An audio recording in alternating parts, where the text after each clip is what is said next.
Auzubillahi minasyaitonirrajim. Bismillahirrahmanirrahim. Assalamualaikum warahmatullahi wabarakatuh. Waalaikumsalam warahmatullahi wabarakatuh. Alhamdulillah wassalatu wassalamu ala Rasulillah sallallahu alaihi wasallam la nabiyya ba'dah ma ba'du. Allahumma shalli wa sallim ala sayyidina wa nabiyyina wa habibina Muhammad wa ala ali sayyidina Muhammad. Rabbi syrah li sadri wa yassir li amri wahlul 'uqdatam min lisani yafqahu qawli. Rabbana yassir 'alaina wa la tu'assir, Rabbana tammim bil khair, la haula wa la quwwata illa billahil aliyyil azim. Subhanaka la ilma lana illa ma 'allamtana innaka antal alimul hakim. Hasbunallahu ni'mal wakil, ni'mal maula wa ni'mal nasir. Al-Mukarram yang sangat kami muliakan, Bapak-bapak, Ibu-ibu guru kami yang telah hadir di ruang virtual pada malam hari ini. Ini seharusnya Zoom ketiga kita sebenarnya, tetapi kita sudah 4 kali Zoom ya. Alhamdulillah nggak apa-apa, karena memang kita akan intensifkan, baik itu untuk teman-teman yang angkatan 3 atau batch 3, maupun teman-teman yang retaker.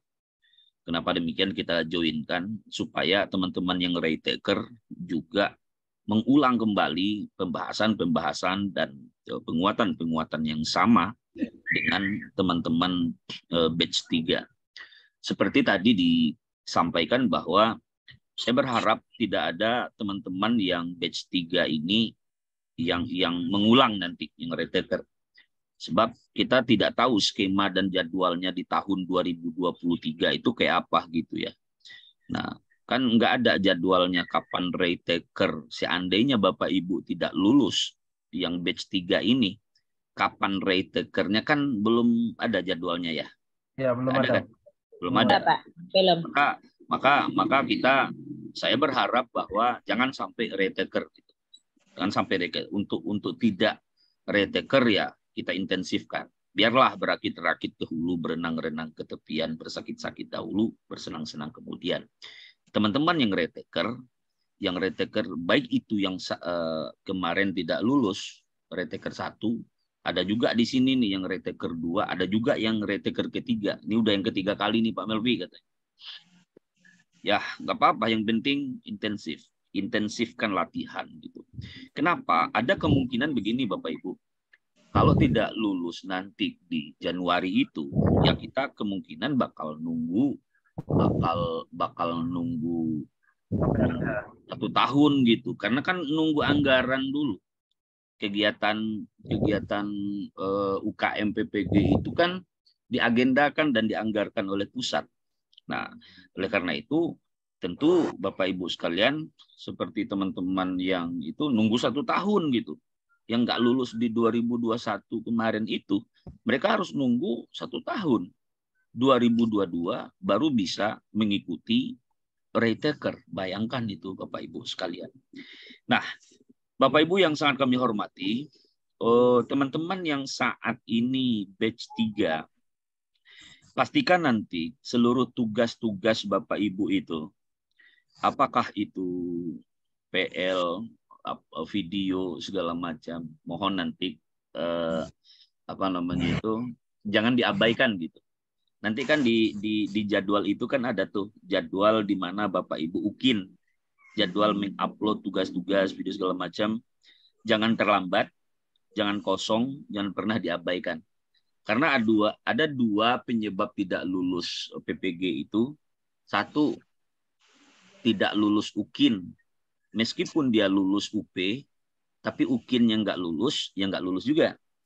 Ada yang lulus UKIN, tetapi tidak lulus UP atau tidak lulus UKM PPG, ya nggak lulus juga gitu, nggak lulus juga.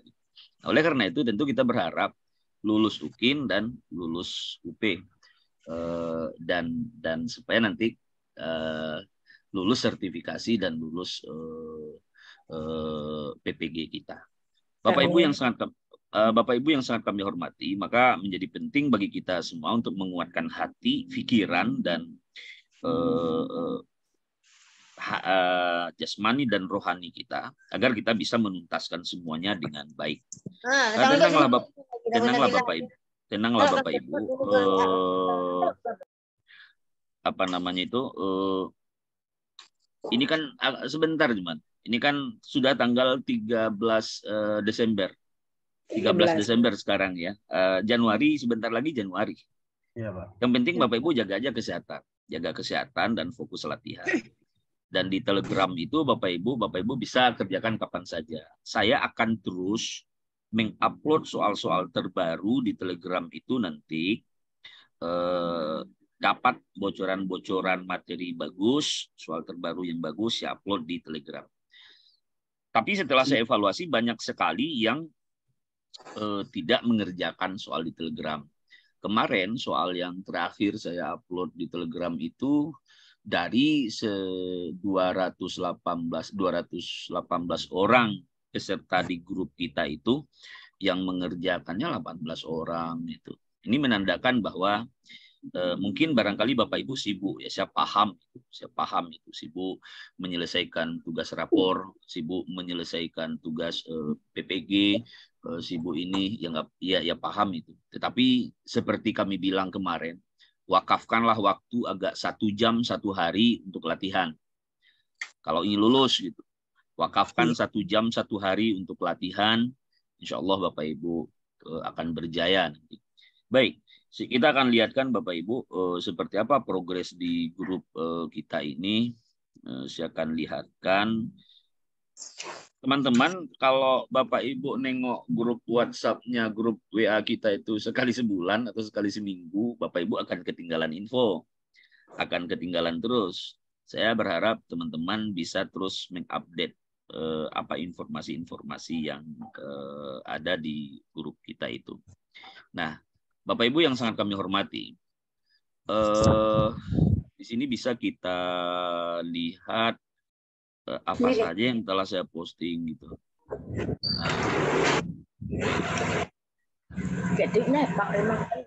Ya, mohon di-mute dulu Bapak Ibu. Nah, ini kebetulan saya tadi sengaja ya, karena kita tuh kan sering buka WA, saya pindahkan materi ini ke WA ini, biar Bapak Ibu juga memantaunya gitu.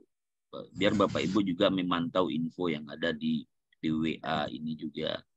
Kemudian lagi, nah, teman-teman yang baru bergabung, teman-teman yang udah lama bergabung, jangan bosan dengan apa yang saya upload dan saya kirim ulang di grup tersebut.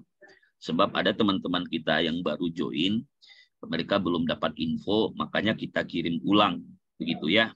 Nah, Bapak Ibu yang kami hormati, di sini kita kirimkan ulang link TO1, TO2, 3 sampai terakhir itu TO9 gitu ya. Sampai terakhir TO9 dan nanti Bapak Ibu bisa tengok progresnya. Contoh di TO1 itu Bapak Ibu bisa tengok progresnya seperti apa. Dan seperti yang telah kami sampaikan, apabila nanti Bapak Ibu sudah tuntas kelar di TO 1, pindahlah ke TO 2 gitu. Dan apabila nanti kelar di TO 2, pindahlah ke TO 3 dan seterusnya. Nah, Bapak Ibu yang sangat kami hormati, nanti teman-teman yang retaker ini nggak ada alasan untuk tidak latihan. Ini untuk retaker nih. Biarlah berpahit-pahit kita memaksa Bapak Ibu supaya lulus gitu. Dan teman-teman yang yang batch 3 nanti menjelang dekat waktu ujian, seperti teman-teman batch 2 yang sudah lulus kemarin itu, menjelang dekat ujian intensivitas kita makin tinggi gitu. Saya tidak akan berhenti setiap hari mengawal Bapak Ibu untuk mengerjakan latihan-latihan dan menyampaikan materi-materi. Nah, ini nggak apa-apa saya ulang nih Bapak Ibu. Mengerjakan TO itu melatih mental ya, berhadapan dengan soal-soal HOTS, melatih literasi peserta agar terbiasa membaca cepat dan membaca secara pemahaman, melatih peserta berpikir cepat tentang materi, menggiring peserta agar menguasai materi, kerjakan TO berulang-ulang, gak skor maksimal. Nah, ini trik.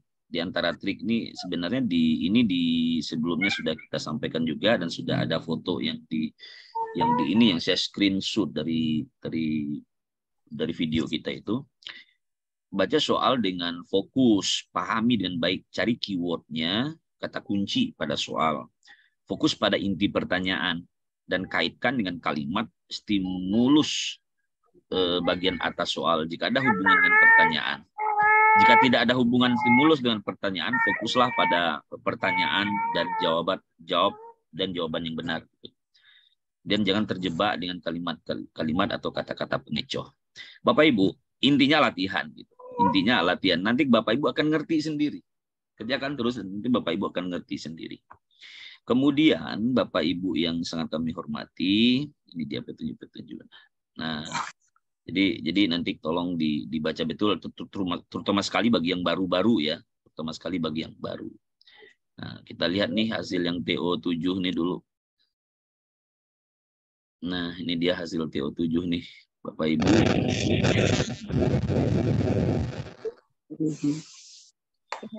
Suara apa tuh? Nah, ini belum saya tandain nih, Bapak Ibu.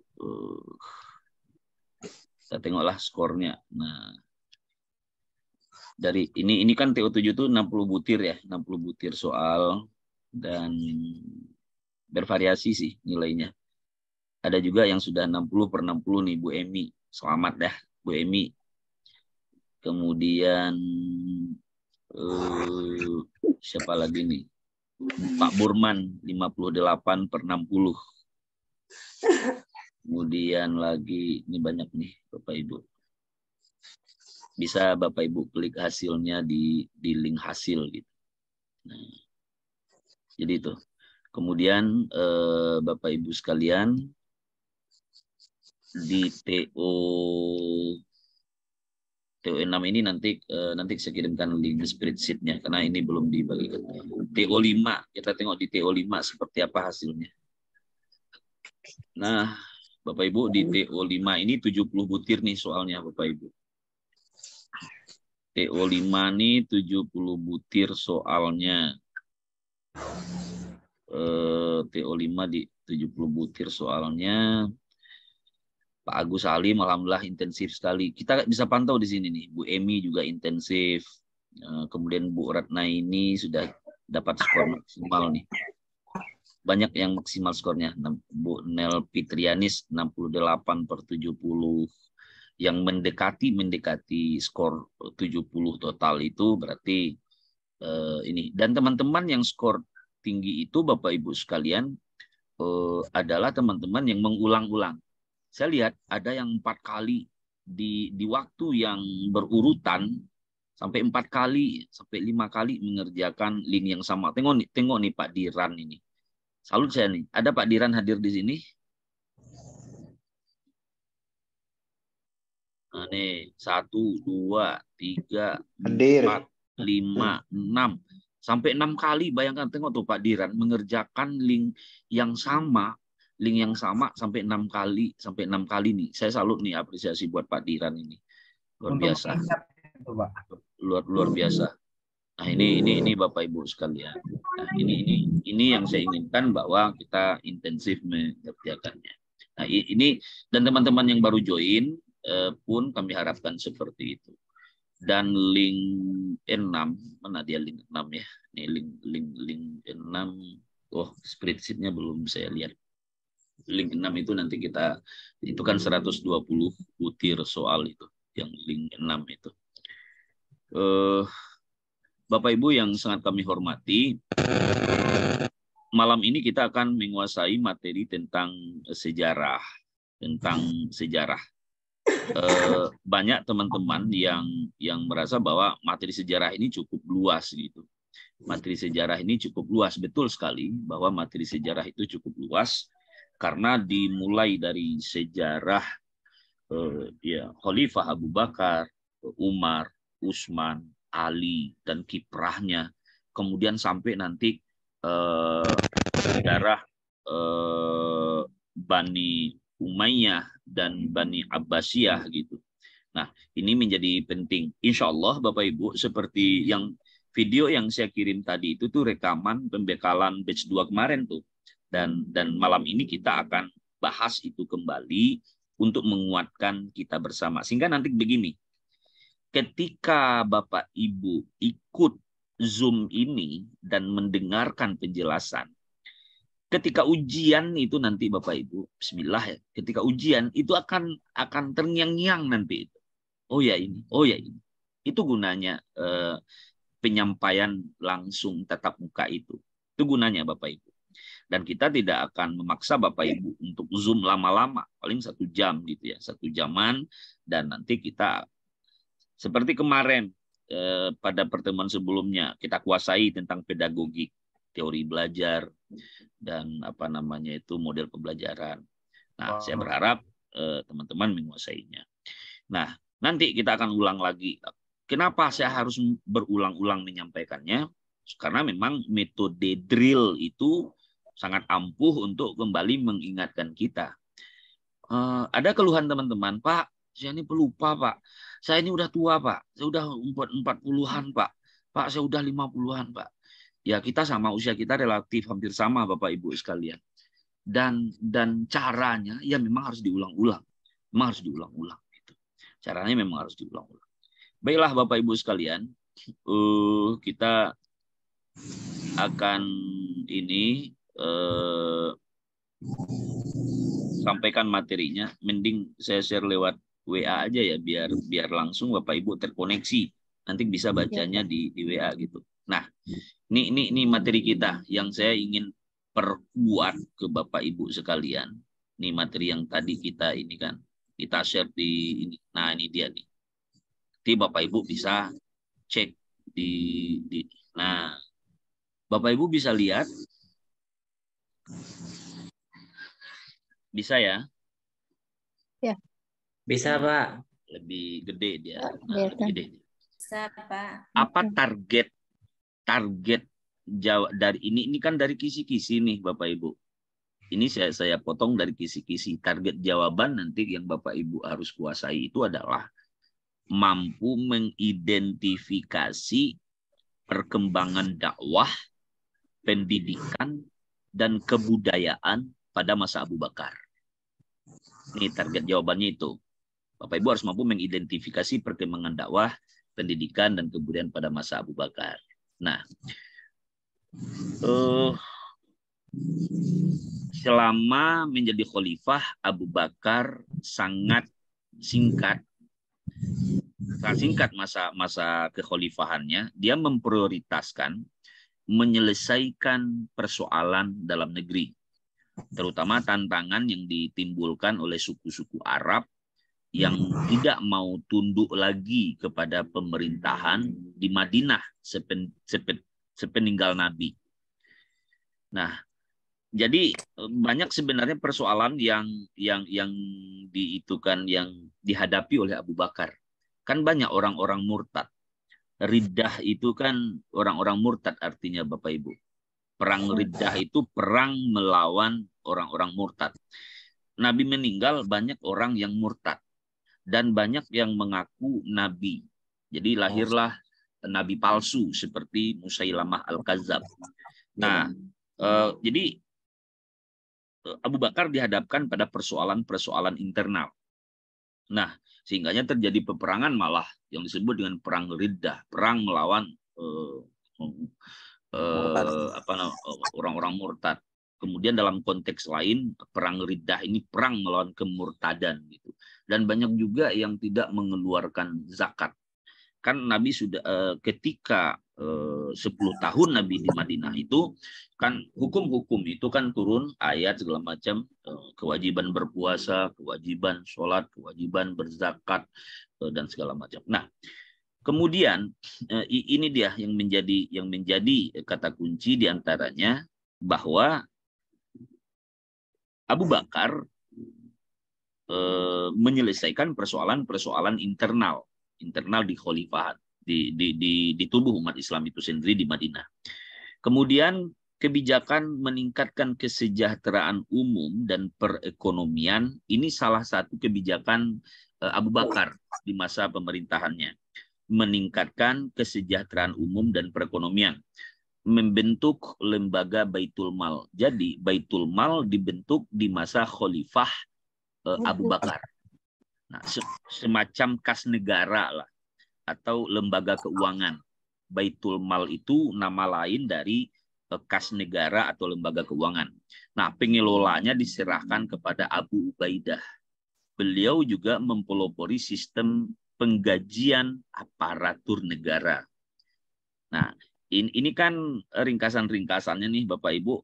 Jadi nanti mohon diingat-ingat di masa Khalifah Abu Bakar itu beliau mempelopori penggajian aparatur negara.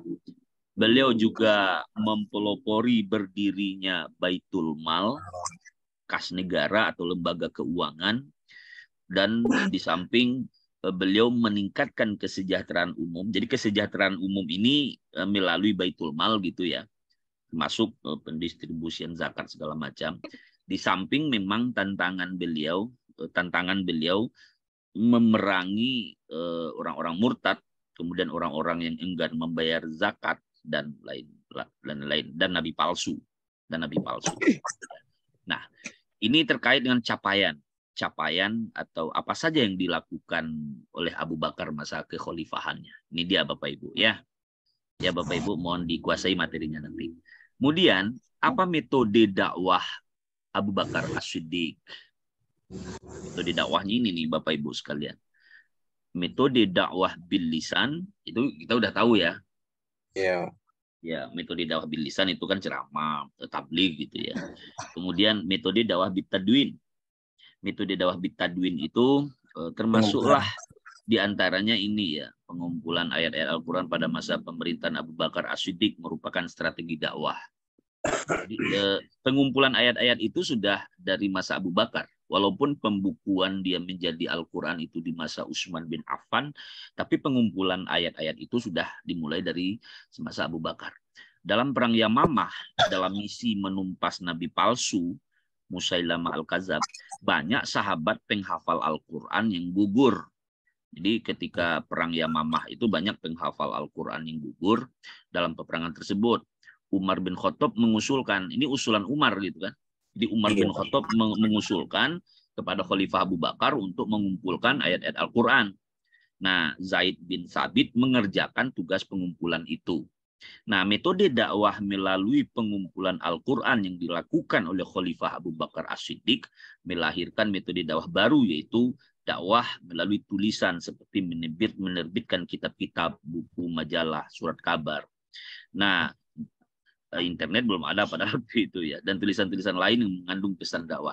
Jadi kalau saat ini umpamanya kita berdakwah melalui menulis buku, kita berdakwah melalui majalah, kita berdakwah melalui surat kabar, kita berdakwah melalui internet, dan kita berdakwah melalui tulisan-tulisan lain yang mengandung pesan dakwah, itu kategorinya apa tadi Bapak Ibu? Dakwah bitadwin. Itu kategori dakwah bitadwin. Nah, ini pengistilahan. Jadi kalau seandainya ada soal nanti seperti bagian alinea terakhir ini, seseorang berdakwah melalui buku, internet, tulisan, segala macam gitu. Nah, ini merupakan bentuk metode dakwah. A, bil lisan, B, bitadwin, C, bil kitab, segala macam. Jadi nanti kategorinya nih, kategori bitadwin. Nah, gitu ya Bapak Ibu ya. Oke, kemudian metode dakwah bil yad. Nah, yad itu kan tangan Bapak Ibu, yadun ya. Yadun itu tangan. Yadun, tangan atau kekuasaan. Jadi Khalifah Abu Bakar As-Siddiq menggunakan kekuasaan sebagai metode dakwah. Jadi kekuasaan. Jadi diartikan juga yad itu kekuasaan. Jadi Abu Bakar itu menggunakan kekuasaan sebagai metode dakwah kepada orang-orang yang membangkang. Makanya ada istilah di dalam kita belajar sejarah dulu di pesantren atau di SKI dulu ya. Qitalul murtaddin. Memerangi orang-orang murtad. Itu di masa Abu Bakar itu. Terkenal itu. Masih ingat sama saya tuh. Guru pernah dulu. Qitalul murtaddin. Memerangi orang-orang murtad. Memerangi orang-orang pembangkang. Nah, kemudian meminta saran di dalam memerangi mereka yang tidak mau menunaikan zakat, termasuk memerangi orang-orang yang tidak mau enggan membayar zakat. Abu Bakar juga menggunakan kekuatan kekuasaan untuk menumpas nabi palsu. Kemudian, bentar. Jadi ini agak terputus-putus ini Bapak Ibu karena kita pindahkan dari ini tadi ya, dari PDF ke WA. Jadi lupa ketika disalinkan ke WA dia terputus kalimatnya. Kadang-kadang kita harus paham. Jadi apa saja yang diperangi Nabi, orang murtad, orang yang ingkar membayar zakat, dan nabi palsu. Kemudian dakwahnya Abu Bakar sampai ke mana? Ini diselipkan di sini. Dakwah di masa Abu Bakar itu ke wilayah Irak dan Syria. Nah, ini kalau seandainya nanti ada pertanyaan bahwa wilayah mana saja yang cakupan dakwahnya pada masa Abu Bakar itu ke wilayah Irak dan Syria. Kemudian metode dakwah bilhal, ini metode dakwah sebenarnya yang istilah-istilah ini kan ulama-ulama kita belakangan yang membuat istilah ini berdasarkan dari sejarah itu. Di samping Baitul Mal dan lembaga peradilan, Khalifah Abu Bakar As-Siddiq juga membentuk lembaga pertahanan dan keamanan yang bertugas mengorganisasikan pasukan-pasukan yang ada untuk mempertahankan eksistensi keagamaan dan pemerintahan. Untuk daerah-daerah kekuasaan Islam dibentuklah provinsi-provinsi, dan untuk setiap provinsi ditunjuk seorang amir. Nah, ini strategi dakwah yang dilakukan oleh Abu Bakar pada masanya Bapak Ibu sekalian, beliau mengorganisasikan pasukan-pasukan yang ada untuk mempertahankan eksistensi keagamaan dan pemerintahan. Kemudian daerah-daerah kekuasaan Islam itu dibentuk provinsi-provinsi, dan setiap provinsi ditunjuk seorang amir, seorang katakanlah gubernurnya lah gitu ya, seorang gubernurnya. Ini juga pada masa Abu Bakar, pada dakwah bilhal, beliau mencontohkan manajerial pemerintahannya seperti itu. Kemudian Bapak Ibu sekalian, metode uswatun hasanah. Nah, perkembangan pendidikan pada masa Abu Bakar As-Siddiq, ilmu tidak berkembang maju karena kesibukan dengan masalah menumpas nabi palsu. Lembaga pendidikan tidak begitu maju pada masa Abu Bakar As-Siddiq karena menumpas masalah internal. Ada nabi palsu, ada gerakan kaum murtad, gerakan kaum munafik, dan memerangi orang yang enggan membayar zakat. Nah, apa saja? Nah, ini poin-poin pentingnya Bapak Ibu. Apa saja kemajuan yang dicapai pada masa ini? Pada masa ini yaitu kemajuan memperbaiki sosial ekonomi seperti tadi. Ini kan kesimpulan dari yang di atas nih. Yang kedua, pengumpulan ayat-ayat Al-Qur'an, memperluas wilayah Islam sampai ke Irak, Persia, dan Syria. Kemudian lembaga pendidikan kutab. Ini untuk lembaga pendidikan kutab mencapai tingkat kemajuan yang berarti melanjutkan ke jenjang pendidikan yang lebih tinggi, yakni di masjid. Jadi nanti dari lembaga pendidikan kutab namanya, lanjut ke masjid. Belajar ke masjid itu lanjutan pembelajaran dari kutab itu. Baru sampai di situ capaian Abu Bakar di masa pemerintahannya. Apa kontribusinya? Ya, kontribusinya ini, kontribusi Abu Bakar As-Siddiq dalam peradaban Islam. Memberangkatkan pasukan Usamah bin Zaid ke kawasan Syam, mengembalikan kaum muslimin pada ajaran Islam yang benar dan memberantas para nabi palsu, mengumpulkan Al-Quran dalam satu mushaf, walaupun pada saat itu belum maksimal, kemudian mengirim pasukan ke Irak dan Syam. Ini dia capaian-capaiannya Bapak Ibu.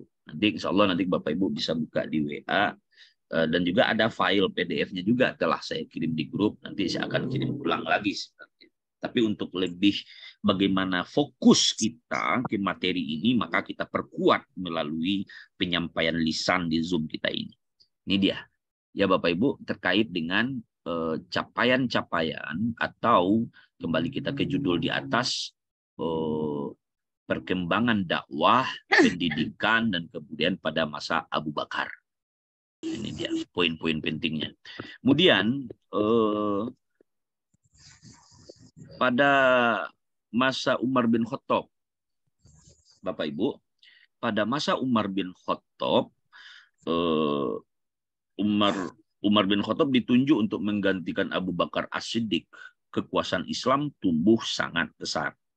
Islam mengambil alih Mesopotamia dan Persia dari tangan dinasti Sassanid, serta mengambil alih Mesir, Palestina, Syria Afrika Utara, dan Armenia dari Kekaisaran Romawi atau yang pada waktu itu dikenal dengan Bizantium. Nah, ini Bapak Ibu sekalian,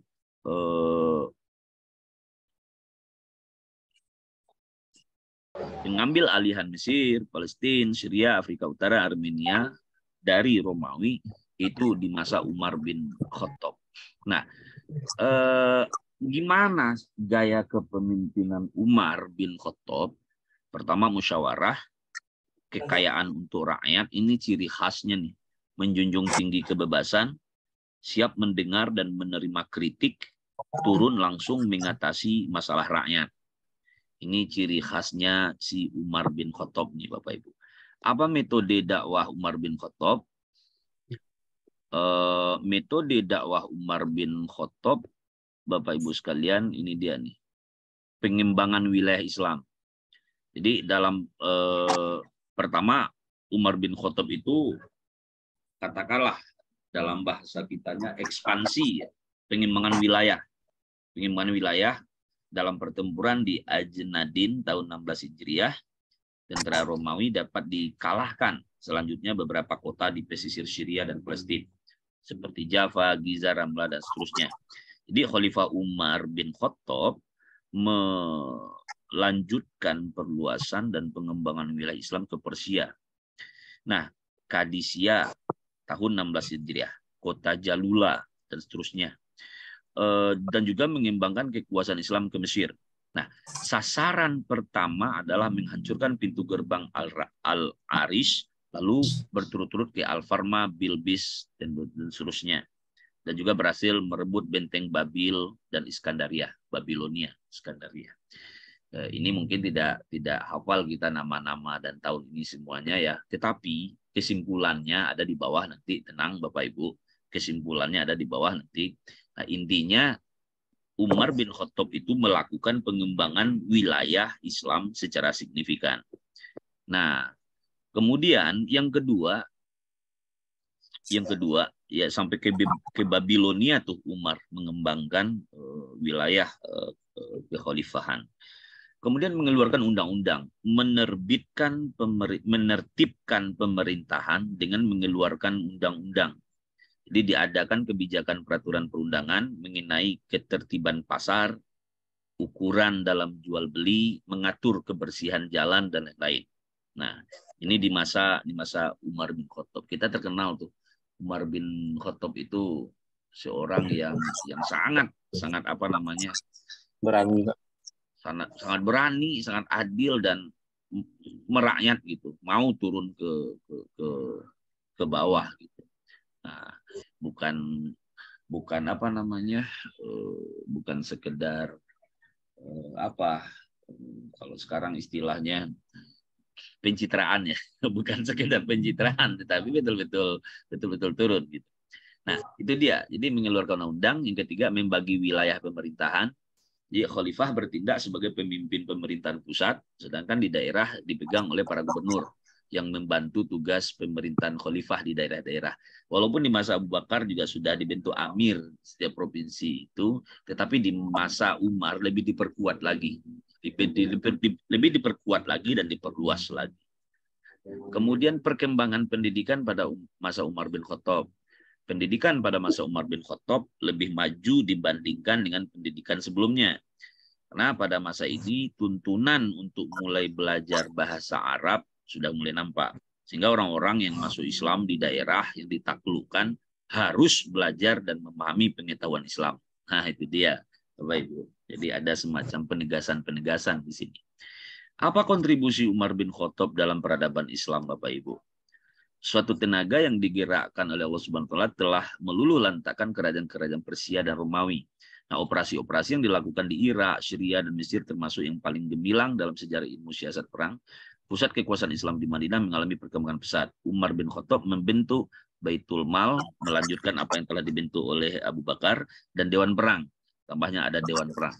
Baitul Mal bertugas mengurusi keuangan negara, Dewan Perang bertugas mencatat administrasi ketentaraan. Ia juga memberikan santunan dari Baitul Mal kepada seluruh rakyatnya. Besarnya santunan disesuaikan lamanya memilih Islam, membentuk departemen-departemen atau diwan. Jadi di masa Umar itu orang-orang yang baru masuk Islam dibagikan ke rakyat gitu. Dari Baitul Mal itu dibagikan ke rakyat yang membutuhkan.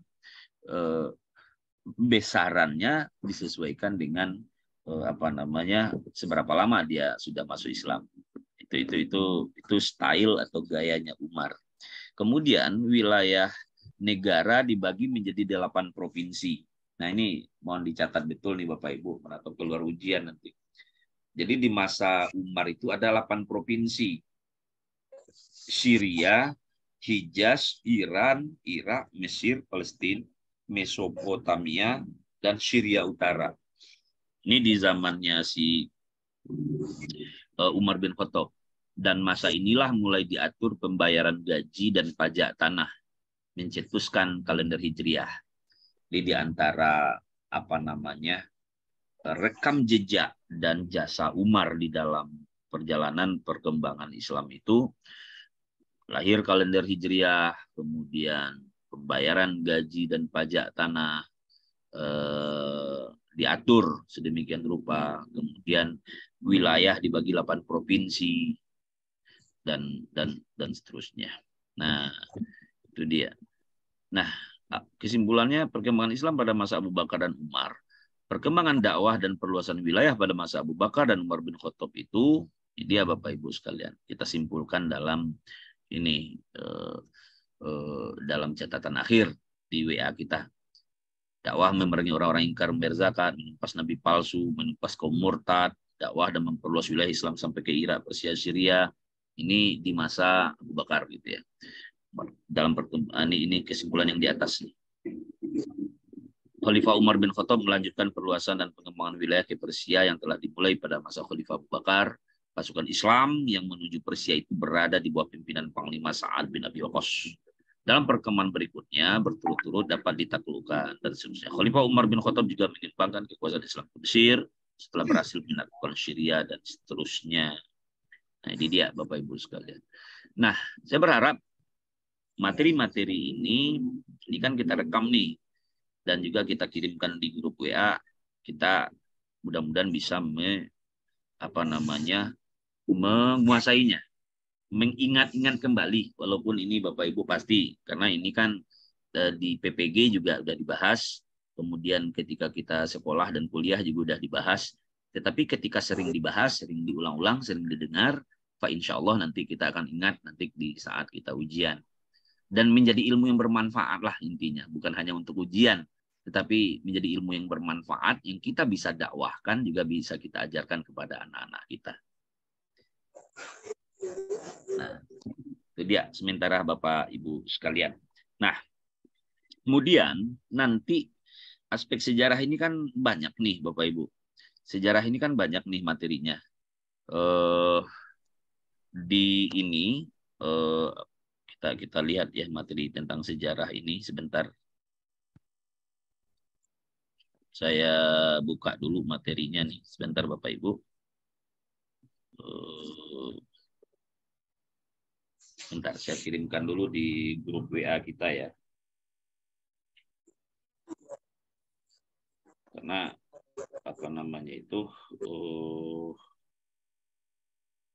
di materi kita tuh ada pernah saya kirim dulu tapi belum saya kirim ulang gitu. Bagi yang baru, ini saya kirim ulang lagi ya. Bentar.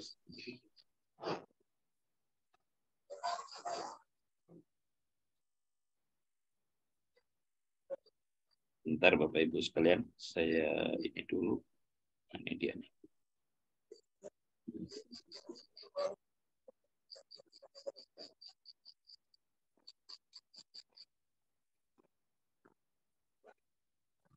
Tuh.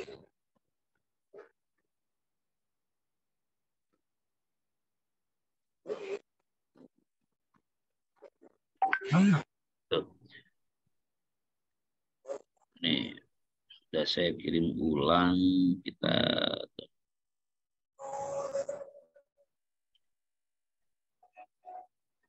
sebentar Bapak Ibu. Baik, Pak. Nah, ini dia. Ini sudah saya kirim ulang, saya lihatkan ke Bapak Ibu. Ini materinya. Nah, ya. Kita lihat. Nah, materi yang tadi itu saya ambilkan dari sini. Biar Bapak Ibu tidak bingung dan tidak biar fokus gitu ya. Kan dari sini nih, dari file yang saya kirimkan tadi Bapak Ibu sekalian. Nah, ya. Bentar, kita sampai ke sejarah gitu ya, bentar ya. Nah.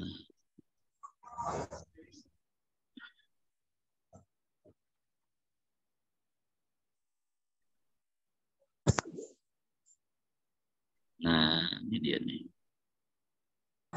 Ini dari sini nih, Bapak Ibu. Materi tentang tentang sejarah Abu Bakar dan Umar tadi kita ambilkan dari sini. Kemudian lagi lanjut ke halaman berikutnya sini nih. Nah, Bapak Ibu sekalian,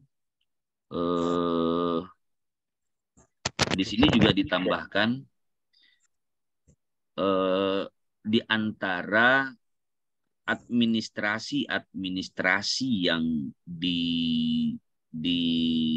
diterapkan oleh Umar bin Khattab, ada Dewan Al-Kharraj, perpajakan, ada Dewan Al-Addad, kepolisian, ada Dewan An-Nafi'at, militer, ada Baitul Mal, lembaga perbendaharaan negara. Ini kita melihat judulnya dari keadaan sosial masyarakat Khalifah Umar. Nah, Khalifah Umar juga memberlakukan sistem tunjangan atau pensiun masa tua yang berbeda dengan segala sistem pensiun yang ada di dunia dewasa ini. Mereka yang cacat dan lemah fisik diberi tunjangan kesejahteraan dari dana Baitul Mal. Sekolah dan masjid banyak didirikan di seluruh penjuru kota provinsi. Nah, ini dia di antara yang dilakukan Umar bin Khattab itu. Itu tambahan materi kita tadi. Kemudian Abu Bakar dan Umar condong menanamkan semangat demokrasi secara intensif di kalangan rakyat. Jadi para pemuka masyarakat dan para pejabat atau administrator pemerintahan selalu mengadakan musyawarah dengan rakyat untuk memecahkan masalah umum dan kenegaraan yang dihadapi. Ya, tidak bertindak sewenang-wenang dan tidak memutuskan satu urusan negara muslim tanpa mengikut sertakan warga negara, tapi warga negara muslim maupun non-muslim. Nah, jadi baik muslim maupun non-muslim tetap menjadi orang-orang yang dilindungi di masa pemerintahan mereka. Nah, masyarakat yang hidup di wilayah taklukan Islam, mereka mengenal adanya kelas sosial. Jadi kebijakan tentang pajak, hak dan kekayaan yang terlalu jauh berbeda telah menciptakan jurang sosial.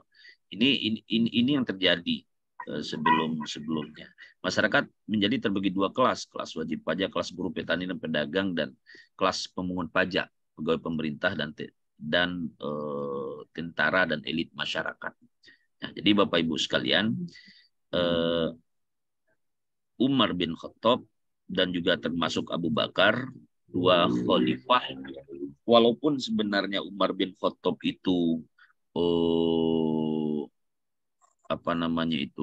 meninggalnya juga dibunuh gitu ya, karena 3 sahabat Nabi itu kan mati dibunuh gitu, ketiga-tiganya, karena memang persoalan politik juga. Tetapi beliau dikenal dengan kearifan dan keadilannya. Ya, beliau kalau Abu Bakar terkenal lebih ke kebijaksanaannya. Kalau Umar dikenal dengan keadilannya. Nah, kemudian ini contoh-contoh soal sebenarnya. Ini contoh soal nih. Pada masa kepemimpinan Umar bin Khattab, kondisi masyarakatnya sebagai Bapak Ibu, file yang saya kirim barusan itu contoh-contoh soal, bukan soal HOTS, tapi soal LOTS gitu ya.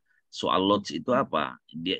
Kita tidak digiring untuk berpikir, tetapi digiring menguasai materi aja secara kognisi, secara kognitif.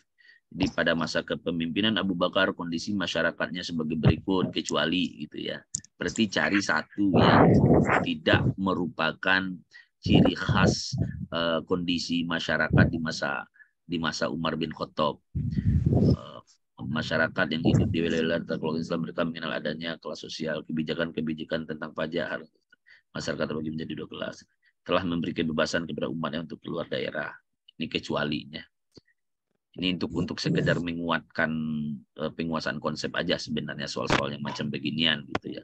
Ini bukan soal-soal representatif untuk UP, tetapi soal-soal untuk menguasai materi, menguasai materi sebenarnya. Khalifah yang mengangkat pengangkatannya melalui musyawarah oleh segelintir kaum muslimin dan baiat secara massal adalah Abu Bakar As-Siddiq. Jadi Abu Bakar itu diangkat pengangkatannya melalui musyawarah oleh segelintir kaum muslimin dan dibaiat secara massal. Ketika pembaiatan penunjukan Abu Bakar itu kan sempat kontroversi juga itu kalau kita baca sejarahnya. Karena Nabi Muhammad belum akan dimakamkan sebelum jelas siapa yang menggantikannya. Kan begitu. Kemudian beberapa lembaga yang dibentuk Umar bin Khattab kecuali, nah ini kecualinya tadi udah dibahas di atas materinya, kecuali jawatan perluasan wilayah nggak ada. Yang ada itu ini Al-Kharaj, Al-Ahdad, Al-Nafi'an. Kemudian Bapak Ibu sekalian, 3 kelembagaan dibuat pada masa Khalifah Abu Bakar sebagai metode dakwah bilhal kecuali. Nah, kecualinya lembaga dakwah belum ada dulu, lembaga dakwah belum ada. Khalifah yang pengangkatannya melalui penunjukan Umar bin Khattab itu ditunjuk itu Bapak Ibu sekalian. Kemudian kebijakan dan prestasi Abu Bakar As-Siddiq kecuali, berarti ABC ini itulah kebijakan dan prestasi, yang kecualinya yang merahin ilmu pengetahuan berkembang pesat. Belum, zaman Abu Bakar belum. Prestasi Abu Bakar As-Siddiq adalah sebagai berikut.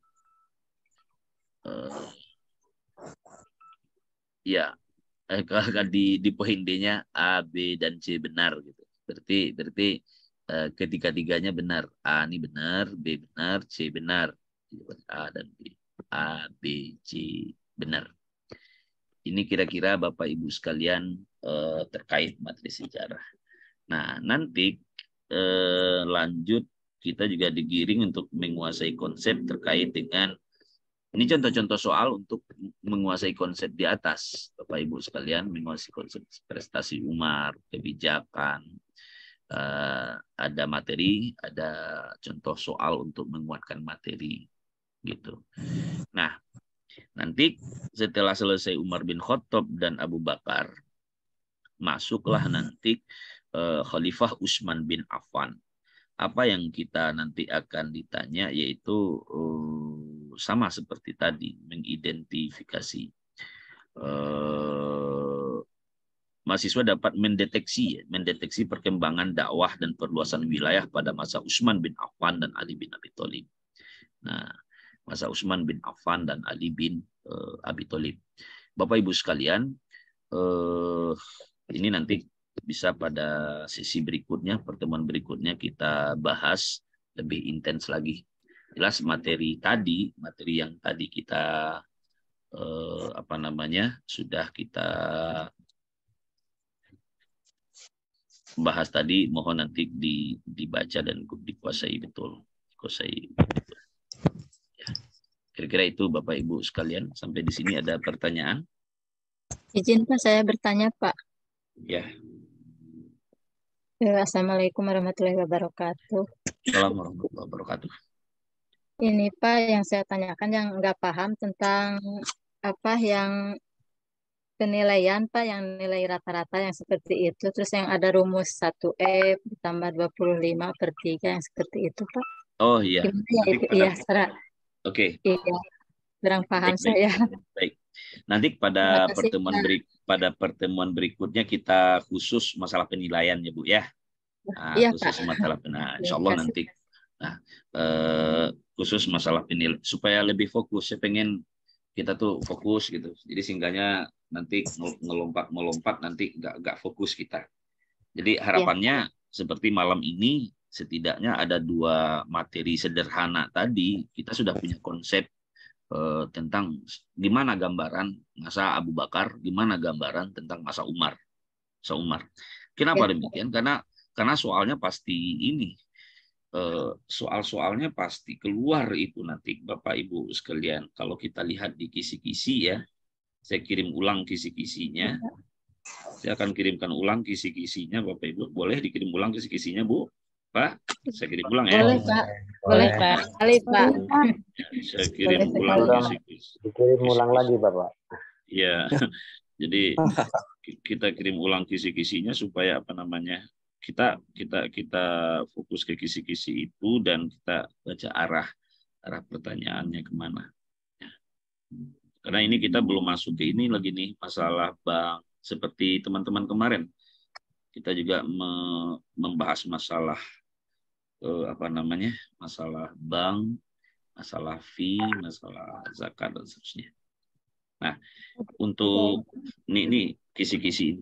Nah, untuk masalah sejarah ini Bapak Ibu sekalian, masalah sejarah itu nanti sampai ke sejarah masuknya Islam ke Indonesia dan sejarah apa namanya sejarah berkembangnya Islam di Indonesia. Nah, seperti contoh soal yang itu. Jadi nanti sebentar Pak Burman. Ya, Pak. Jadi nanti insya Allah nanti kita akan itu. Nah, ini menjadi penting. Ini ada 20 butir soal tentang wawasan kebangsaan. Tidak bisa juga kita abaikan ini Bapak Ibu sekalian. 20 butir soal tentang wawasan kebangsaan. Nanti kita akan bahas khusus nanti ini.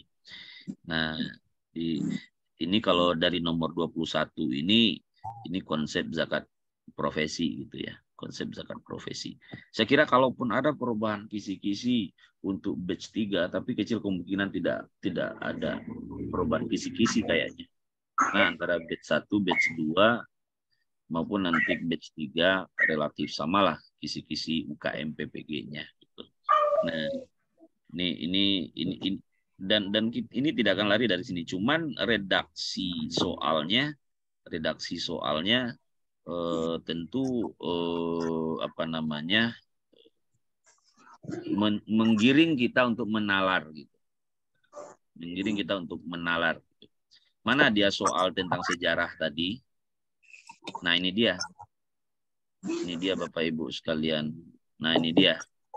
Diberikan data sejarah dan informasi tentang perkembangan dakwah dan pendidikan masa Abu Bakar dan Umar bin Khattab. Mahasiswa mampu mengidentifikasi perkembangan dakwah, pendidikan, dan kebudayaan pada masa Abu Bakar dan Umar bin Khattab. Ini dia. Jadi itu tadi materi yang kita itu kan Bapak Ibu. Yang kita jelaskan. Diberikan data dan informasi. Jadi yang kalau di sini yang ditanyanya adalah mahasiswa mau mengidentifikasi perkembangan dakwah.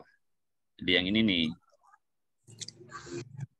Kemudian yang nomor 18 ini mahasiswa dapat mendeteksi perkembangan dakwah perluasan wilayah. Perkembangan dakwah dan perluasan wilayah. Kalau yang di sini perkembangan dakwah, pendidikan dan kebudayaan. Kalau ini masalah dakwah, pendidikan dan kebudayaan, yang 18 ini perluasan wilayah. Perkembangan dakwah dan perluasan wilayah. Nah, nanti soal berikutnya masuk ke materi Utsman bin Affan dan Ali bin Abi Thalib. Jadi materi yang kita jelaskan tadi itu ada 2 butir soal nanti yang akan ditanya dari situ. 2 butir soal. Nah, 2 kisi-kisi ini itulah materi yang kita jelaskan tadi Bapak Ibu.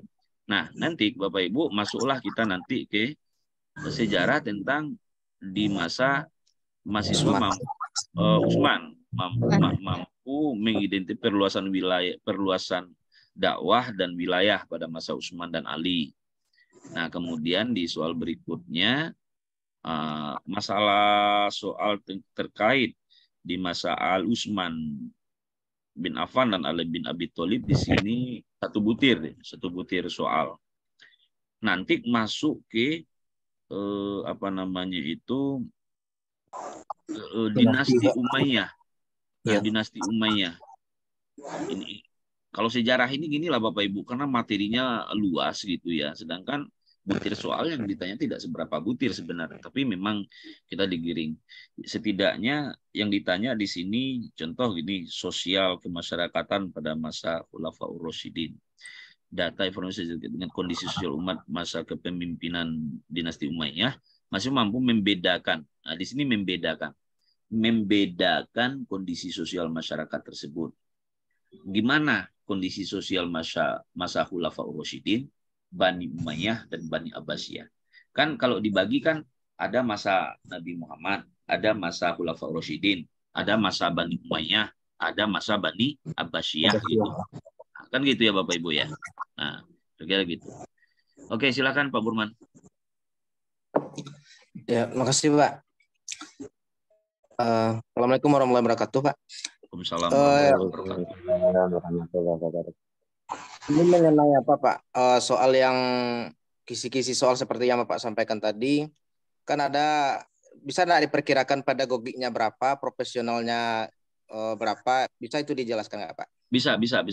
Nanti kita hitung dulu. Saya ada datanya dulu. Nanti saya lupa. Nanti saya itu dulu, nanti saya share ya Bapak Ibu ya. Pedagogiknya berapa, sejarah berapa, aspek ekonomi atau fikihnya berapa gitu ya. Ya. Biar itu. Ada waktu tryout sebelumnya saya punya ini nih. Saya punya itu catatannya. Nanti kalau udah ketemu saya share insyaallah. Pokoknya apa yang ada sama saya akan saya berikan buat Bapak Ibu. Intinya Pak Ibu lulus. Sama Pak. Ya. Kita matangkan satu-satu nanti. Ya, kita matangkan satu-satu. Ya.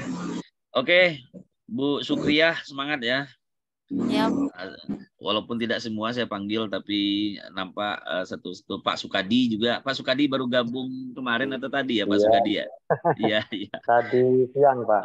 Oh, tadi siang Pak Sukadi gabung. Oke. Saya tidak ingin lama-lama di Zoom karena Bapak Ibu sudah pasti lelah dan capek di Zoom, di PPG-nya, di itunya. Cuman sedikit kita materi yang kita itu kan kita genggam erat-erat, kita kuasai. Sekali lagi Bapak Ibu, intensitas dan efektivitas kita untuk lulus itu tidak bukan harus sering mengerjakan latihan. Kalau dengar ceramah ini udah bosan kita, betul nggak? Latihan terus gitu. latihan terus. Izin bertanya Pak, mohon maaf. Boleh. Ya, saya Abdul Aziz Pak dari Depok, Jawa Barat. Oh iya, silakan Pak. Ini Pak, mohon maaf. Di grup itu kan terkadang kan Bapak nge-share yang UP1, UP2. Apakah itu berkelanjut Pak? Karena terkadang saya sudah menyelesaikan UP1 dan 2 ternyata di-share lagi UP1, 2. Apa itu sama atau berbeda Pak? Sama. Kenapa saya share ulang? Saya share ulang? Karena ada anggota baru masuk. Itu intinya. Jadi Bapak Ibu makanya ini untuk yang baru masuk. Jadi teman-teman yang udah ngerjakan ya udah abaikan aja informasi baru itu. Kemudian ada kalau yang sebelumnya kalau saya sempat saya hapus lagi. Kenapa? Untuk supaya tidak memberatkan grup kita. Jadi intinya adalah kan gunanya untuk teman-teman yang baru join. Teman-teman yang baru join itu tentu supaya tidak ketinggalan gitu kan, baru dapat info, baru join. Baik Pak, terima kasih banyak Pak. Oke Pak Abdul Aziz, tetap semangat ya, Depok luar biasa. Amin. Ini kita kan PPG kita ini kan disilang-selang ya. Orang-orang Padang pergi ke ada yang ke mana? Ke NTB, orang NTB pergi ke Bukit Tinggi, PPG-nya gitu ya. Luar biasa itu. Silang gitu. Tapi pada intinya adalah Bapak Ibu Kalau untuk UP ini, untuk uji pengetahuan atau UKM PPG itu seragam se-Indonesia. Walaupun soalnya nanti beberapa paket mungkin, karena soal itu tidak akan mungkin sama antara si A dan si B yang berdekatan duduk, karena diacak. Soal-soal itu diacak. Tetapi pada prinsipnya, pada hakikatnya, materinya tetap itu juga. Redaksinya saja, Bapak Ibu. Ada kemungkinan nanti soal-soal itu nggak ada hubungannya stimulasi dengan yang ditanya, seperti yang kita bahas pada pertemuan sebelumnya. Pengantarnya ini yang ditanya di masa dinasti siapa Universitas Al-Azhar didirikan, katanya kan gitu. Pengantarnya panjang gitu. Ujung-ujungnya yang ditanya Universitas Al-Azhar didirikan pada dinasti, ya itu kira-kira gitu. Iya. Dinasti apa Bapak Ibu? Fatimiyah, Pak. Fatimiyah ya. Oh iya, Fatimiyah. Oke, sip. Tidak ingat kan? Nah, kira-kira gitulah. Ada memang yang terkoneksi dia dengan stimulus soal itu. Yang penting Bapak Ibu, kita memang harus memahami bentuk-bentuk redaksi soal, dan yang kedua jangan terjebak, harus bisa, gunanya nanti Bapak Ibu akan dihadapkan dengan berbagai macam gaya soal. Tapi ketika Bapak Ibu udah sering latihan membaca, kenapa saya paksa Bapak Ibu latihan-latihan? Supaya terlatih membaca cepat dan memahami secara cepat. Karena nanti soal itu nanti yang banyak itu soal-soal cerita. Soal-soal cerita, disajikannya narasi ini tentang ini, nah, kita dituntut disuruh nebak. Kalau gini gimana? Kalau gini gimana? Kadang-kadang bisa setengah halaman itu, kadang seperempat halaman, kadang pengantar soal itu. Tapi nggak usah cemas Bapak Ibu. Yang penting kalau Bapak Ibu udah latihan terus, insya Allah bisa. Segera itu ya. Oke Bapak Ibu, yang sudah saya kirimkan itu mohon itu, dan untuk di Telegram, untuk yang di Telegram insya Allah saya teman-teman banyak, jarang yang ini ya, jarang yang tidak terbiasa dengan Telegram. Kadang dapat 5 soal. Oh iya, Sedikit-sedikit. ya teman sedikit-sedikit, Iya, sambil istirahat. dan itu sambil istirahat kita bisa itu Iya, bisa. Pak. Nanti saya akan perbanyak soal-soal itu Bapak Ibu sekalian. Iya, Saya Pak. akan perbanyak soal-soal itu, dan nah, ini link Telegram kita Bapak Ibu. Nah, yang sedang online 10 orang nih. Kan bisa dilihat tuh sedang online 10 orang. Ini Nah, ini dia link Telegramnya. Jadi Bapak Ibu yang baru join, ini saya ulangi lagi ya. Yang soal ini ada 56%. Berarti untuk soal ini cuman 56% yang lulus mengerjakannya, kan gitu ya. Untuk soal 96 nih, salah satu hak warga negara pada pemerintah Islam adalah ketika terdapat masyarakat yang tidak mampu mendapatkan tanggungan negara, sehingga tidak akan ada masyarakat yang terlantar. Hak tersebut adalah, jawabannya kan hak al-kafalat, hak memperoleh tanggungan, gitu ya, itu istilahnya. Kemudian soal yang ini 97 ini 58% yang betul. Kan kunci, padahal kan udah diarahkan nih soalnya roja gitu. Roja itu apa? Perasaan penuh harap akan surga dan berbagai kenikmatan lainnya sebagai buah dari ketaatan kepada Allah dan Rasulnya. Ini kan pengantarnya tentang ini nih. Ada seorang ibu memiliki 3 orang anak. Nah, kayak gini nih soalnya nanti Bapak Ibu. Jadi kayak gini, soal ceritanya kayak gini nanti Pak Sukadi. Pak Sukadi retaker atau retaker Pak Sukadi? Alhamdulillah retaker ini Pak. Oh, ini retaker ke berapa? Kedua. Ketiga. Kedua nggak lulus. Kedua. Ketiga Iya. ikut terus Pak. Iya, insyaallah. Di sini insyaallah nanti bareng-bareng Pak. Yang penting latihan Sama terus. Pak, sama saya Pak, reteker ketiga Pak. Pak Abdul Aziz reteker ketiga juga. Iya Pak. Kalau dengar suaranya Pak Abdul Aziz ini kayaknya umur 20-an ini. Saya udah 30 Pak, udah punya anak 3 Pak. Oh, 30 udah punya anak 3. Masya Allah. 33 Pak saya. Oh, kalah saya dong. Saya 42, anak baru 2. Gimana Pak Saiful? Pak Saiful Kemarin gimana, saya Pak Saiful? yang Ya. Apa kendalanya? Ya, Pak. Ini kita dengar dulu sama Pak Sukadi. Ini yang retaker nih, biar Ayo, dengar mantap nih betul, sama Pak. Bagi cerita, Pak. Ya betul Pak. Bagi Eh, cerita, Pak. Pak Assalamualaikum Sukadi warahmatullahi gimana? Apa? wabarakatuh. Waalaikumsalam. Apa kendalanya kemarin? Kendalanya itu kan belum belum pernah mengikuti bimbel semacam Bapak program seperti ini. Jadi bimbelnya itu khusus satu letting satu kelas PPG itu, Pak. Seperti itu. Jadi kemungkinan besar untuk bimbel sekawan itu mungkin persentase soal yang masuk cuma sedikit, Pak. Iya, ya. Mungkin Tapi di kelas kecil itu kan ada diskusi kan Pak Sukadi? Ada ya? ada Pak, ada. Tapi Padahal kan intensitasnya padahal di situ yang dibahas ya panduannya itu ya Iya. itu juga, Pak. Tapi kan Iya. mungkin nggak mengarah kepada soal, mungkin seperti itu, Pak. Iya, ya. Oke.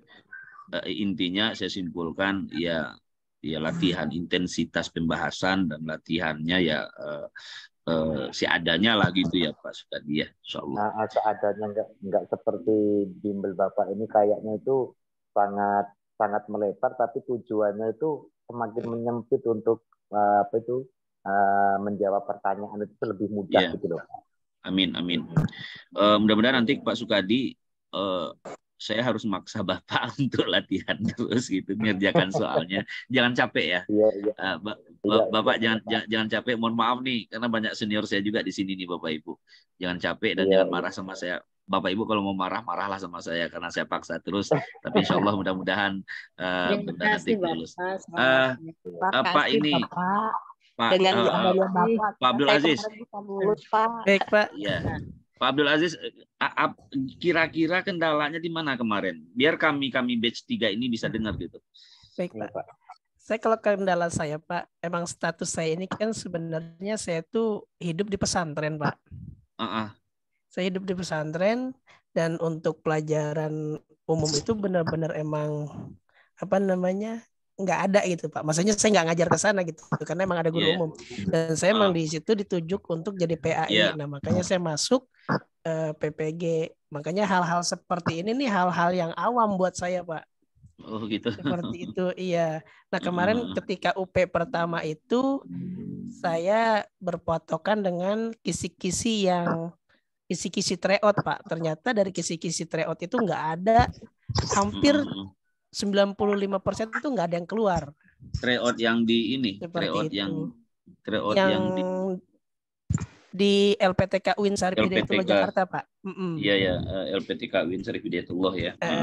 Nah kemudian UP yang kedua saya sadar diri, Pak, kalau saya terlalu kurang maksimal, Pak. Iya. Saya kurang maksimal untuk ngikutin ini, makanya di situ saya kesalahan saya emang kurang maksimal dan saya kurang menguasai pedagogiknya, Pak. Pedagogik, betul. Nanti kita kata Pak Burman itu nanti kita hitung pedagogik ada berapa butir, fikih ada berapa butir, kemudian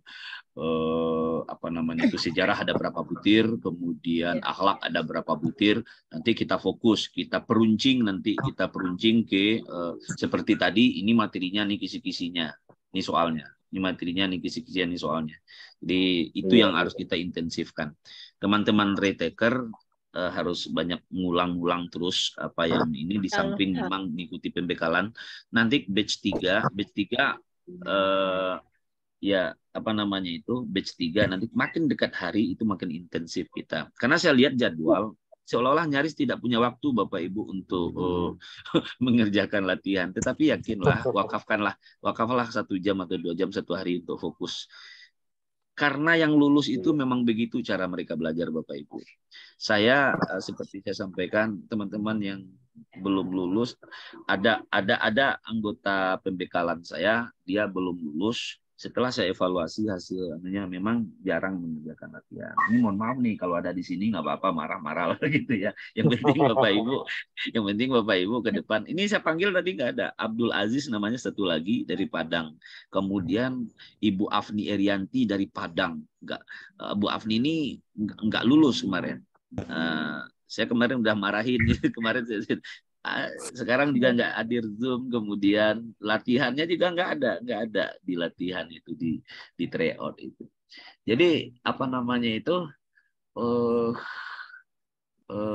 kita join di grup, tapi kita tidak ngikutin skemanya, kan percuma aja Bapak Ibu sekalian. Saya pun merasa bertanggung jawab gitu, merasa bertanggung jawab kepada Bapak Ibu.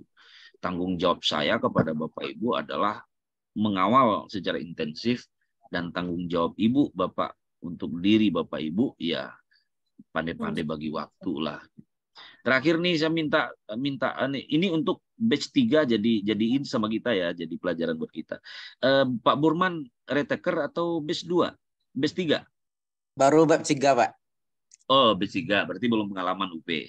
Yang siapa di sini yang ini yang Batch 2, Pak. Saya Pak, retaker. Saya Pak. Silakan Bu Sukriya. Bu Sukriya retaker. Iya, Pak. Apa kendalanya Bu Sukriya? Kendalanya banyak juga, Pak. Bu Sukriya apa kendalanya? Waktunya juga kan, Pak, Oh, iya. ada durasi kan, Pak. Jadi Betul. 120. Pemahamannya pun masih kurang gitu, Pak. Karena Iya. karena pas kita Pak Zoom pun itu nggak ada diterangkan gitu, Pak. Iya. Membaca modul malas. Betul. Berarti Jadi batch 2 udah keluar hasilnya itu. gimana? Batch 2 udah keluar hasilnya. Udah. Batch 2 udah keluar. Oh. Keluar. Nanti saya liatin ya. Nanti saya liatin hasil itunya. Tanggal 7 kemarin Pak Andri. Tanggal 7 hari Rabu. Oh iya. Ini dia. Somet saya keluar gitu. Apa, Pak? Saya liatin teman-teman yang batch 2 ya. Tanggal 7 kemarin, Pak. Batch 2 sudah keluar. Bentar. Master gimana ketua Master? Master udah lulus dia. Nah, ini dia nih. Saya liatin sama Bapak Ibu grup batch 2 kemarin ya. Iya, Pak. Ini dia. Nah, ini dia teman-teman yang batch 2 ini. Mana dia? Ini dia batch 2 nih. Ini teman-teman sudah jadi alumni nih, alumni TOP udah saya arahkan ke grup alumni UP udah 2 grup penuh itu. Jadi teman-teman ini kan info kelulusan ini kan saya harus cek teman-teman itu ternyata lulus. Nah, jadi begitu juga yang retaker juga gitu, mereka udah keluar grup karena memang saya arahkan keluar grup karena join di grup itu. Nih info retaker juga. Insya Allah kita lulus semuanya. Dan kita juga harus seperti mereka. Mereka bisa, kenapa kita tidak?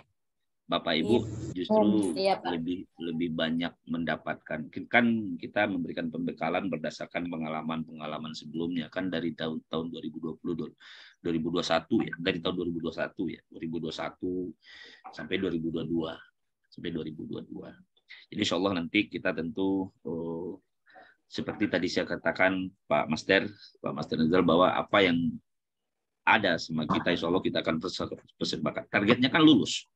Targetnya lulus kan Pak Saiful ya. Pak Saiful retaker atau batch 3? Mic-nya belum hidup tuh Pak Saiful.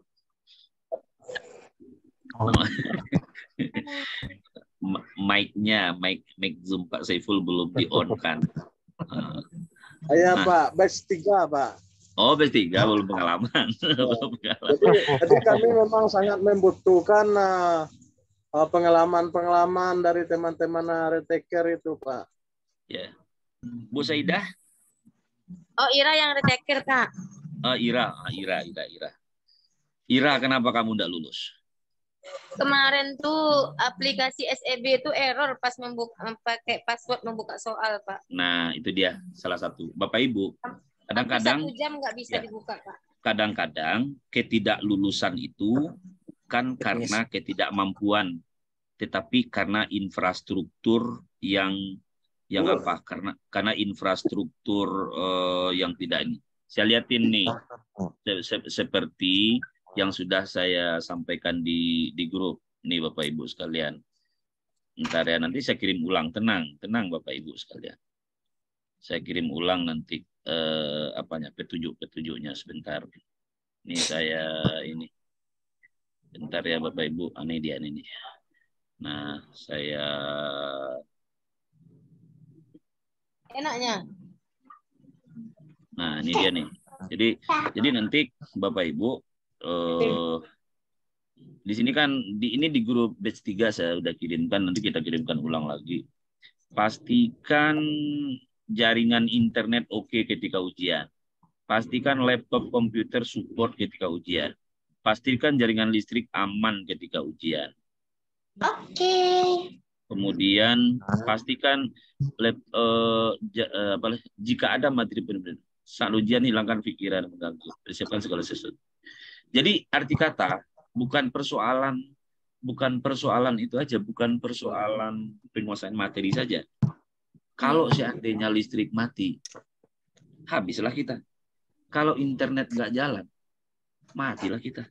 Gatotlah jadinya, gagal total ujian kita ya kan. Kalau umpamanya SIP-nya bermasalah, instalasi ujian di laptop kita bermasalah, ya nggak bisa juga, nggak lulus kita. Jadi memang maka 3 hari menjelang ujian nanti Bapak Ibu akan kami ingatkan, pastikan di laptop Bapak Ibu instalasi SIP-nya udah oke.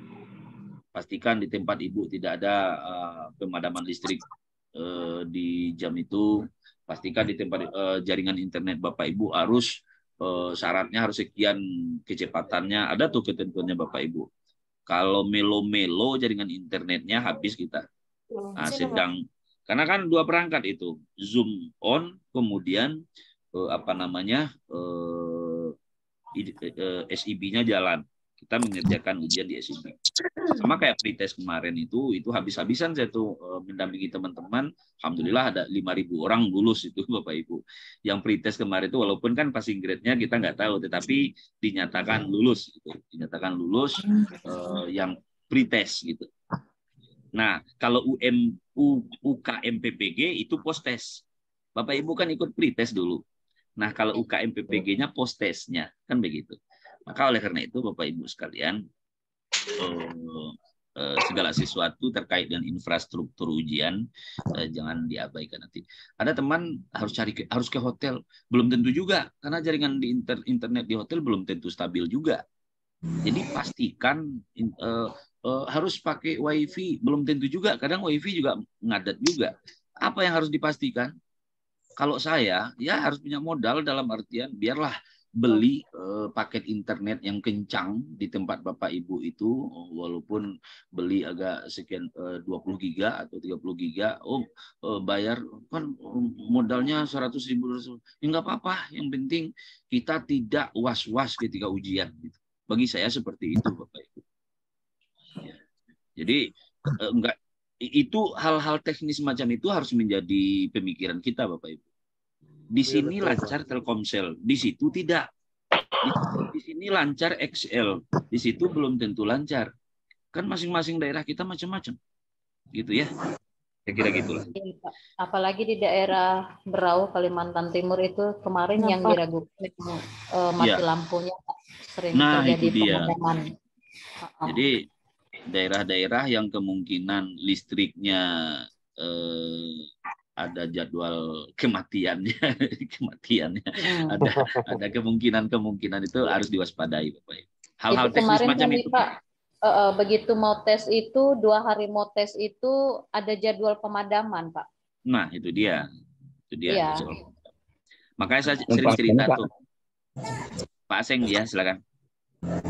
Bapak mondok di mana Pak? Cerita-cerita pesantren. Saya anak pondok Pak, anak pondok. Pondok di mana Pak? Pondok pesantren Darussalam Pinagar, masih di Sumatera Barat, masih di Sumatera. Oh, Sumatera. Bukan Padang Panjang Pak? Tidak. Saya di Pasaman Barat, namanya Pondok Pesantren Darussalam Pasaman Barat. Saya mondok dari tahun 92, tamat 98, 6 tahun. Kalau yang di Padang Panjang itu pondok-pondok pesantren modern itu di situ. Kalau saya pondok pesantrennya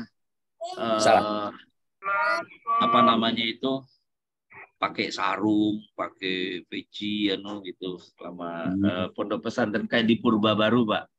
Purba Baru Medan. Medan kayak Mustofawiyah Purba Baru. Karena kan direktur saya kan itu kan direktur pondok saya itu kan tamatan dari Purba Baru. Gitu. Gitu, Syukron, Pak. Sama-sama, Pak. Ini Pak Aseng panggilannya atau Pak Komar nih? Pak Aseng, Pak. Pak Aseng. Ya. Baiklah. Bapak Ibu, this time for us sampai di sini dulu untuk malam ini. Insya Allah nanti kita akan, yakinlah Bapak Ibu, yakinlah. Dan ini rekaman ini Insya Allah nanti akan kita simpan di YouTube. Insya Allah Pak. Terima kasih atas ilmunya. Insya Allah. Saya itu jangan dianggap narasumber. Saya itu hanya memfasilitasi untuk menggerakkan kita semua. Karena saya juga belajar nih, makanya ada yang bertanya, ini apa ya isinya? Saya juga, ayo kita cari dulu isinya gitu kan. Karena memang tidak semuanya kita paham dan tahu juga gitu kan, apalagi kita. Jadi Bapak Ibu belajar, saya juga termotivasi belajar. Ini harus dicari tahu nih. Ada beberapa butir soal di tryout kita mungkin yang keliru, kuncinya di skip aja dulu ya, karena memang ada kalanya ketika kita input soal itu, teman-teman yang input soal itu mungkin salah klik kuncinya. Kalau ada yang ragu di skip aja dulu, karena memang sekian banyak soal yang dibuat, mungkin barangkali ada kekeliruan dan lain sebagainya. Itu aja mungkin dulu untuk malam ini, Bapak. Saya tidak bisa menyapa semuanya, ini ingin sekali saya menyapa semuanya, tapi apa daya karena keterbatasan ini. Ini nih dari jumlah kita 218 di grup itu, yang Zoom itu kan 94. Ini menandakan ke depan ini jadi evaluasi bagi saya dan saya akan sampaikan ke teman-teman di grup. Kenapa demikian? Kalau kita belajar itu kata guru saya dulu kan, kata guru saya, berkahnya itu ketika kita tatap muka gitu ya, tatap muka dan itu apa namanya itu ada interaktif gitu, berkahnya ada interaktifnya. Baiklah, marilah sama-sama kita tutup majelis kita pada malam ini dengan membaca doa kafaratul majelis. Subhanakallahumma wa bihamdika.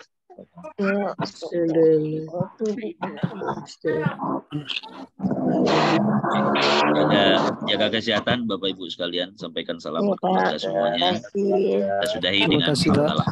Alhamdulillah.